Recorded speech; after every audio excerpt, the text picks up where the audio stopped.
ahora, esto es lo que estamos viendo. Acuérdense que estamos viendo el fin de una época en Chile. Es súper importante. Cuando viene el fin de una institucionalidad que lleva muchos años, de cierta manera, trabajando, son periodos de crisis. Como yo les decía, nos pasó en 1820, recién con la independencia, en que tuvimos muchos gobernantes. Después nos pasó en esta década, de los 1920, con Alessandri, con Ibáñez, que arrastró una crisis que venía desde esto que habíamos hablado, ¿cierto?, que es el parlamentarismo. Venía una crisis desde la guerra civil. Estaba creciendo la clase media, estaba perdiendo fuerza la oligarquía, por lo menos fuerza política. Estaban llegando nuevos actores políticos, estaban llegando los pobres, los desposeídos a Santiago, se estaban cerrando las salitreras.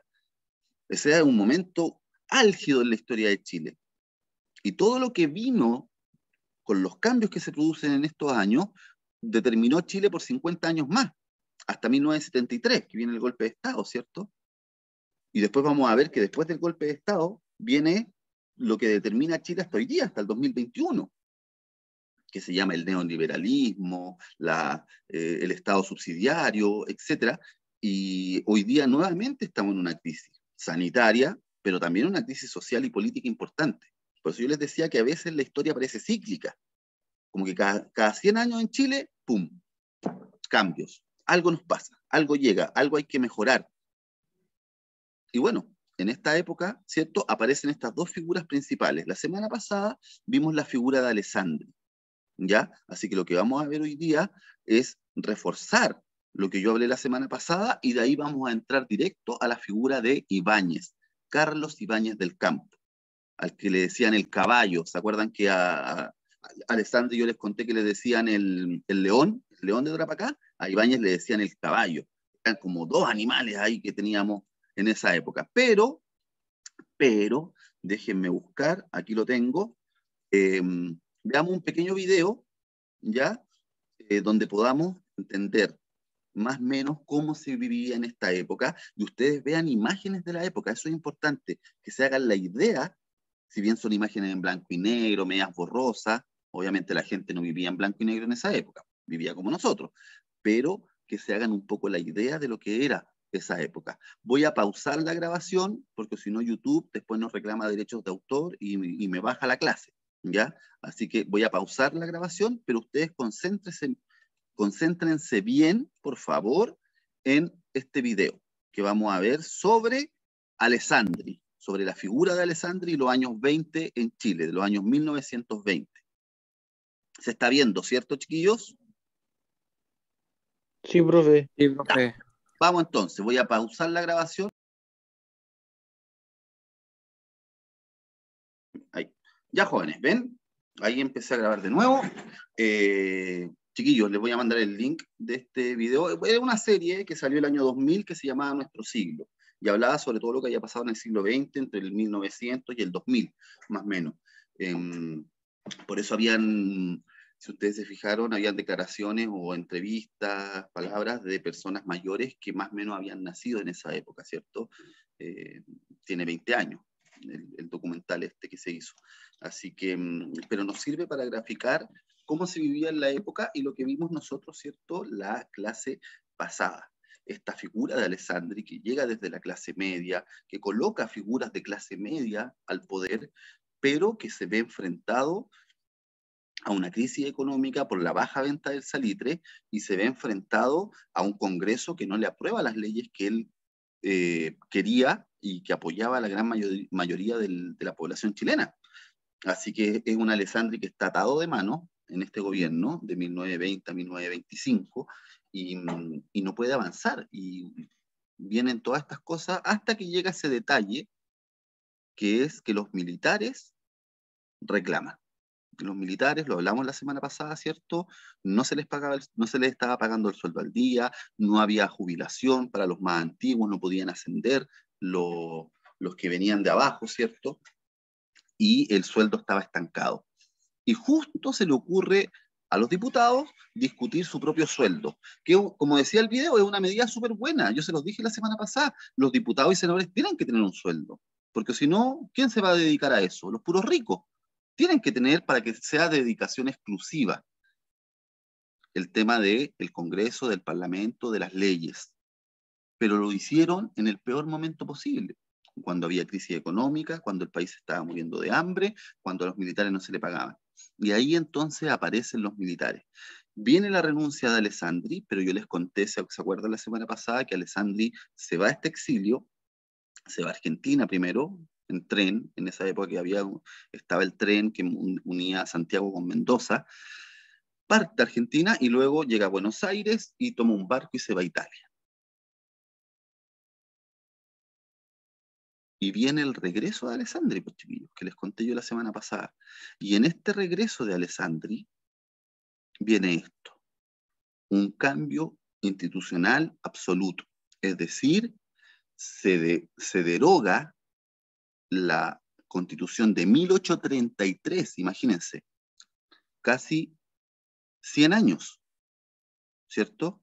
92 años con una misma Constitución, desde la época de Portales, de Gaña, de Prieto, con todo lo que pasó al siglo XIX, con la guerra civil, con la guerra del Pacífico, con el salitre, con todo, teníamos la misma constitución, es decir, la misma organización del Estado.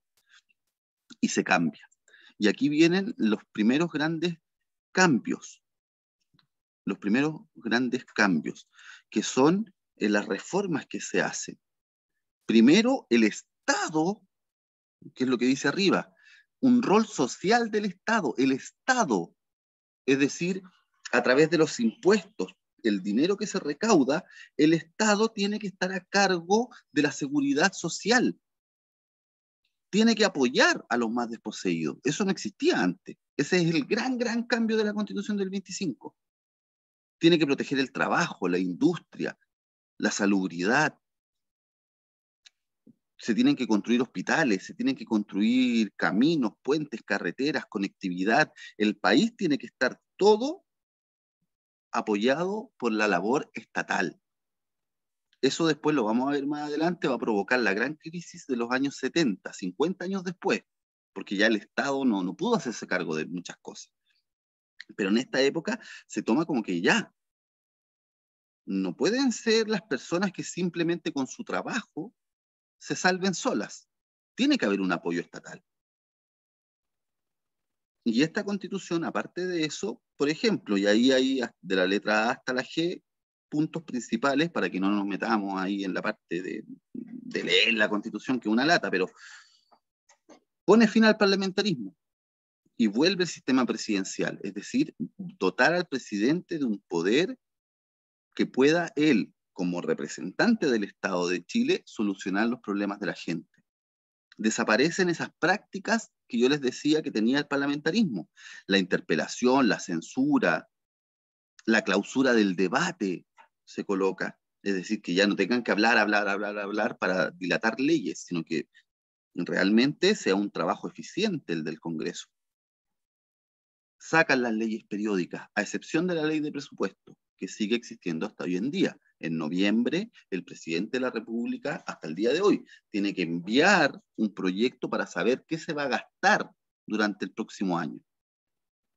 Y eso lo tiene que aprobar el Congreso. El Congreso le aprueba al presidente de la República aquellos que tienen que gastar el Estado. Y gasto en salud, en educación, en obras públicas, en apoyo social, y ahí se discute durante noviembre y diciembre y sale la ley de presupuesto, que fue lo que no le aprobaron a Balmaceda y por eso vino la guerra civil, porque Balmaceda da un golpe y dice, se aprueba la del año siguiente, y cierra el Congreso, ¿cierto? Ahí viene la guerra civil, que también va a entrar en la prueba, acuérdense que la prueba entra desde la guerra civil en adelante. Todo el parlamentarismo y lo que estamos viendo ahora de Alessandri e Ibáñez. Puso fin a la unión, en la letra C, puso fin a la unión entre el Estado y la Iglesia Católica, que era este famoso derecho de patronato, que era que la autoridad civil podía elegir a los obispos en las ciudades importantes. Eso se acaba y además la Iglesia Católica deja de ser parte del Estado y pierde un poco la influencia que tiene. Ya la había perdido, acuérdense, con las leyes laicas. Ya la había perdido. Sí, Tomás, muy bien. La clausura del debate se refería a eso de que conversaban las leyes y no avanzaban los proyectos. Se establece que los senadores no pueden ser ministros. Es decir, oiga, poder ejecutivo, el gobierno, poder legislativo. No se pueden estar mezclando. Se vigilan entre ellos, pero no los mezcle. ¿Cómo va a sacar un senador para ponerlo de ministro y que siga siendo senador? Esa es la incompatibilidad. No puede ser al mismo tiempo ministro, intendente, gobernador, juez, si ya es senador. Se tiene que dedicar solo a ser senador, nada más. Se cambia el periodo presidencial. ¿Se acuerdan que todo el siglo XIX hasta 1920 o 1925 duraba 5 años? Hasta 1971 era con reelección. Por eso los presidentes del periodo conservador del siglo XIX duraban 10 años, porque se reelegían. Prieto duró 5 años, pero se reeligió por 5 años más. Después lo hizo Bulnes, después lo hizo Montt, después lo hizo Pérez. Pero ya con Errázuriz, 5 años en el cargo. Ahora se cambia a 6 años a partir de 1925. Sin reelección tampoco. Sin reelección. Se crea un tribunal calificador de elecciones, algo que vigile las elecciones. ¿Vieron el video que al principio decía que la elección presidencial de 1920 fue entre Barros Borgoño y Alessandri? Barros Borgoño imputó las elecciones. No, Alessandri no ganó y fue un tribunal de honor. Tuvieron que como elegir a ciertas personas para que decidieran quién era el presidente. No, pues ahora no. Ahora es un tribunal, es calificador de elecciones. Son funcionarios públicos que van a vigilar el funcionamiento de las elecciones para limpiarla de lo que habíamos hablado la clase pasada, del cohecho, de los caciques, ¿se acuerdan? Para todo eso. El presidente además puede enviar proyectos de ley al Congreso. Por eso dice la letra F, colegisla con el Congreso. Es decir, el presidente tiene iniciativa de enviar proyectos al Congreso para que el Congreso los discuta. Y además le pone un peso al presidente. ¿Cuál es? Que él puede ser acusado constitucionalmente. Eso dura también hasta el día de hoy. ¿Ya? Puede el Congreso decidir que el presidente está haciendo actos ilegales o ilegítimos y removerlo del cargo. Eso dura hasta el día de hoy, pero, como dice al final, con un altísimo quórum. Es decir, tienen que ser, no basta con la mayoría simple, no basta con que la mitad más uno vote eso. Tiene que ser con una mayoría importante. Eso es el quórum, cuando se necesita que muchas más personas que la mitad voten a favor o en contra de algo. Esa es la Constitución del 25. Viene a cambiar todo. Alessandri vuelve, ¿cierto? Renuncia, se va a Italia, se ve unos problemas de salud, negocia con la Iglesia Católica ahí en el Vaticano, en Roma, ¿cierto? En Italia, el tema de la separación del Estado y la Iglesia, pero Alessandri vuelve, y vuelve con mucha fuerza, y promulga esta constitución. Se supone que esta constitución iba a ser aprobada por un plebiscito que se hizo, de hecho más del 90% aprobó la constitución, pero además la iban a escribir, se iban como a elegir quién escribía la constitución, como está pasando ahora, como una asamblea constituyente. Pero no, al final fue escrita entre 4 paredes, fue escrita por muy poquitas personas, unos abogados, 10, 15 abogados, escribieron la constitución y empieza entonces Chile con una nueva institucionalidad. Por eso es tan importante. Pero aparece este hombre que es un militar, coronel ya, del ejército, Carlos Ibáñez del Campo. Y él empieza a hacer una fuerza contra la fuerza que tenía Alessandri. Alessandri vuelve, se ve prácticamente obligado al volver a nombrarlo ministro de guerra. Alessandri termina el mandato, acuérdense que Alessandri era de 1920 a 1925, renunció en ese periodo entre septiembre del 24 y más o menos junio del 25. Ahí renunció, pero cuando él vuelve, se dicta la Constitución y se acaba su mandato. No parte de cero, sino que tenía que cumplir su mandato hasta el final, lo cumple y aparece una elección nueva y se elige como presidente a un señor que se llamaba Emiliano Figueroa. Pero al final Emiliano Figueroa era un títere de este gran poder que tenía Carlos Ibáñez del Campo. Por eso dice el poder tras las sombras. Se convierte en ministro y él es el que dirige. Hasta el año 27. El año 1927, Emiliano Figueroa, que ya era viejito, ya llevaba muchos años en esto de la política, de hecho había sido hasta vicepresidente en el año 1910, cuando muere pues, Pedro Montt, había sido incluso presidente. Y ahora de nuevo, ya era más viejo y Ibáñez era el que mandaba, así que renuncia. Dice, no, ya, yo no sigo en esto. Y se hacen elecciones, imagínense, con un 98% de apoyo, sale elegido presidente Carlos Ibáñez del Campo. Ahora, ¿qué hay de real en ese 98%? No sabemos. Porque Carlos Ibáñez del Campo se va transformando poco a poco en un dictador, en un gobierno autoritario. Reprime con mucha fuerza a todos los que a él se oponen. Cierra diarios, periódicos, ¿cierto? Ya aparecía en esa época, aparecieron las radios. Las radios aparecieron a mediados de la década del 20, 1923, 1924, por ahí son las primeras radios en Chile. También las cierra. Cierra todo lo que se oponía a él. Así que hay censura. A los trabajadores los mantiene controlados, a los estudiantes, a toda esa fuerza que con Alessandri había subido al poder, él les pone un pie encima. Él mismo elige el Congreso, que se llamó el Congreso Termal. ¿Por qué el Congreso Termal? Porque él se reúne con los principales dirigentes políticos de la época en las termas de Chillán. En las termas de Chillán se reúnen y él elige quiénes van a ser diputados y senadores. Es decir, es un autócrata. Se transforma en lo que conocemos hasta el día de hoy, en la dictadura de Ibáñez. Pero la gente lo quería. ¿Por qué lo quería? Porque nuevamente empezaron a subir los precios del salitre y además empieza a conformar lo que va a ser el sueldo de Chile hasta el día de hoy, el cobre.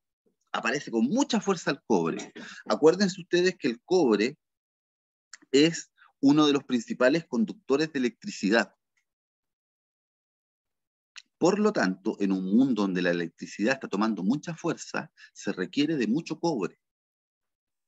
Y además, el cobre tiene propiedades sanitizantes. ¿Qué quiere decir esto? Que se pueden hacer cañerías de cobre por donde pasa el agua y ayuda a descontaminar el agua, mata bacterias. También en un mundo donde están creciendo mucho el tema del agua potable, de los alcantarillados, por lo tanto el cobre toma una importancia mundial única. Y eso hace que entonces Chile empiece a producir mucho cobre en el norte, allá donde está Chuquicamata, en Calama. Y también aquí en la zona central, en Santiago, la minera Escondida, que se llama, que está en el Arrayán, en Las Condes, y un poquito más al sur de Santiago, en Rancagua, que está el Teniente. Es decir, el cobre va a empezar a reemplazar al salitre en importancia para Chile. Con ese dinero que tenía Ibáñez, gracias a la subida el último suspiro del salitre, pues ya finalmente muere, pero el último suspiro del salitre, más el cobre, más negociaciones que hizo Ibáñez con Estados Unidos. Ibáñez logra convencer a Estados Unidos que le preste mucho dinero a Chile para hacer todo lo que él tenía en su programa. Así que la actividad económica en este gobierno de Ibáñez, que duró del 27 al 31, porque después tuvo que renunciar, fue muy prolífica para Chile, porque teníamos muchos recursos del salitre, lo último que nos quedaba, el cobre, que estaba naciendo con mucha fuerza, y los préstamos que recibíamos de Estados Unidos. Por lo tanto, él se dedicó a construir obras públicas, pero así, caminos, puentes, amplió la red de ferrocarriles, modernizó los ferrocarriles que ya no fueran las locomotoras a carbón, sino que fueran eléctricas. Cambió un poco la visión de Chile, el panorama tecnológico de Chile. La luz eléctrica ya se masificó, los teléfonos se masificaron, fundó la Contraloría General de la República, que es un ente que existe hasta el día de hoy, la Contraloría, que vigila todos los actos que emanen de las autoridades del Poder Ejecutivo. Del Poder Ejecutivo, ustedes saben, están el presidente, los ministros, los subsecretarios, los alcaldes, los concejales, todo lo que ellos hagan, firmen, gasten, lo que sea, la Contraloría lo vigila, para que la plata se gaste bien, para que hagan lo que tengan que hacer. Es un supervisor, la Contraloría del gran poder que tiene el gobierno. Creó Carabineros de Chile en el año 27, ¿cierto? Que fue la semana pasada, el 29 de abril o 27 de abril. Crea Carabineros de Chile, o sea, unifica todas las policías municipales que andaban repartidas por ahí. De hecho, de ahí viene el mito, y esto ya es un dato anecdótico, de por qué a los carabineros se les dice Paco. Es porque antes, cuando eran policías municipales, se les llamaba policía a contrata. Y si uno lo resume, queda como Paco, policía a contrata. Y él crea Carabineros. Pero queda esa palabra, Paco, queda como ya en la cultura general de la época, y por eso se le sigue llamando así como a los carabineros de manera, entre comillas, despectiva, ¿cierto? El Paco. Pero era porque viene de policía a contrata.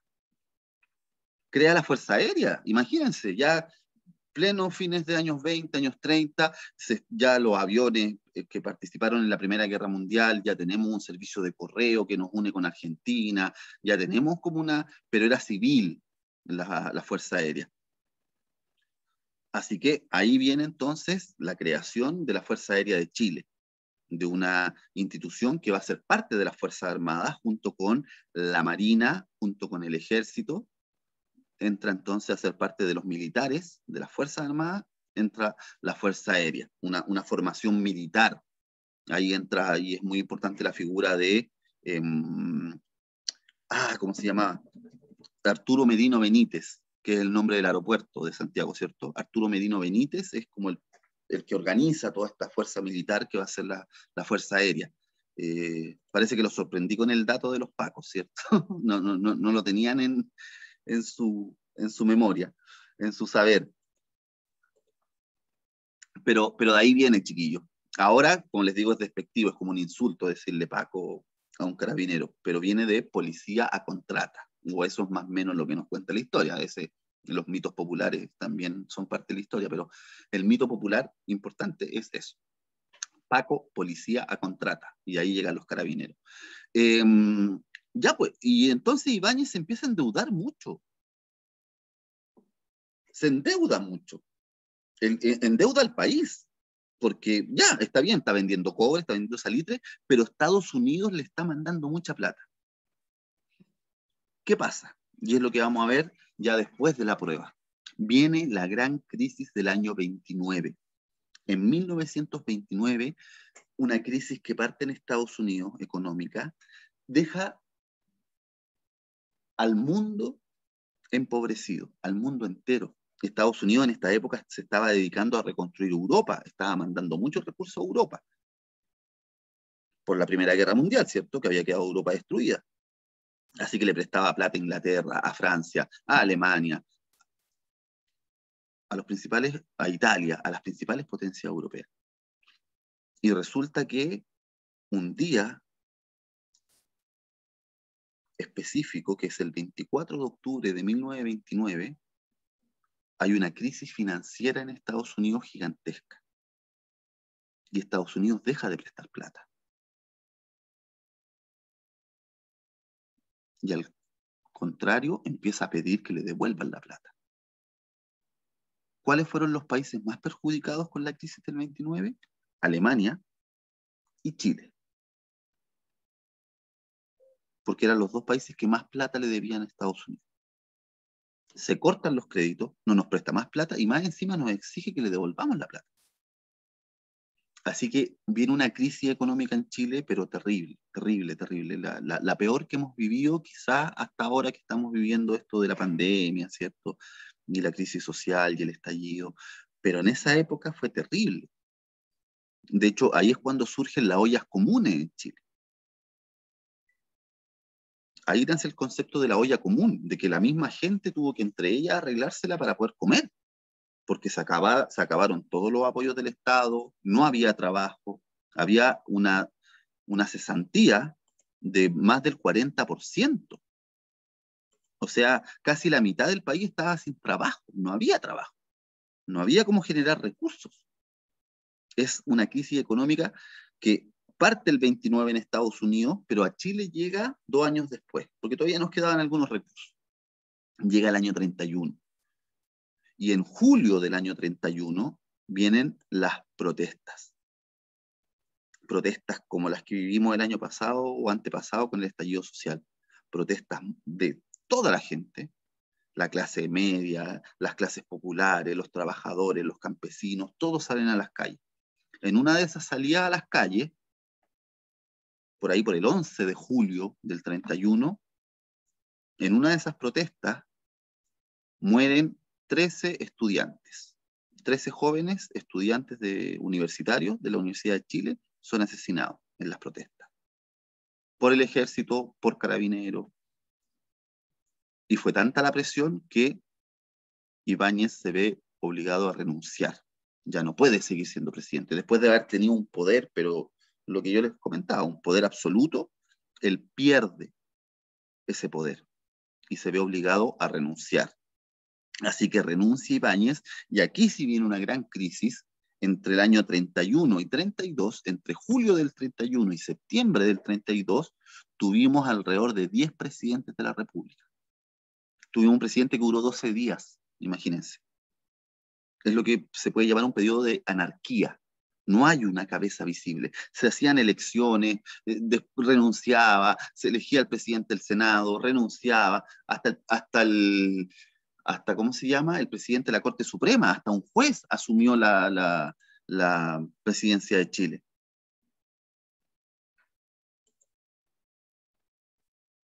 Así que viene un periodo de crisis muy importante. Lo que vamos a hacer nosotros después de la prueba es estudiar bien qué fue esta crisis económica del año 29, porque en Chile causó esta gran crisis, pero en el mundo entero ayudó a crear lo que se llamaron los fascismos. Ahí es cuando nace el fascismo en Italia, que ya venía con mucha fuerza. El nazismo con Hitler en Alemania. Franco en España. Los grandes dictadores europeos que van a llevar al mundo a una segunda guerra mundial en los años 40. Eso es lo que provoca esta crisis. No habían quedado resueltos problemas de la Primera Guerra Mundial y además viene una gran crisis económica mundial. Eso dio paso entonces a lo que les digo, a gobiernos dictatoriales que son los que se llaman los fascismos. La Unión Soviética con Stalin y el comunismo. Y eso nos va a llevar a la Segunda Guerra Mundial, que es lo que vamos a ir viendo. Así que más o menos aquí vamos a dejar un poquito pausada la historia de Chile para que vayamos de nuevo a la historia europea de Estados Unidos que estaba pasando en el mundo. Y después vamos a retomar, bueno, cómo Chile vivió estos años, la década del 30, de los 40, del 50. Este es entonces el periodo que yo les quería comentar de los años 20, que era Ibáñez y Alessandri. Hasta ahí entra en la prueba. Yo igual les voy a mandar el temario bien ordenadito, ya, para que den la prueba el próximo martes, ¿cierto? Y hacemos una retroalimentación el próximo martes, hacemos un repaso de lo que fue el parlamentarismo, que eso entra, acuérdense, parlamentarismo y el periodo de Alessandri e Ibáñez, es decir, más o menos desde 1891 hasta 1931. Ya esos 50 años, o 40 años, perdón, es lo que va a entrar en la prueba, para que por favor, chiquillos, estudien, ya, porque me está preocupando mucho el tema de sus notas, no quiero que las bajen.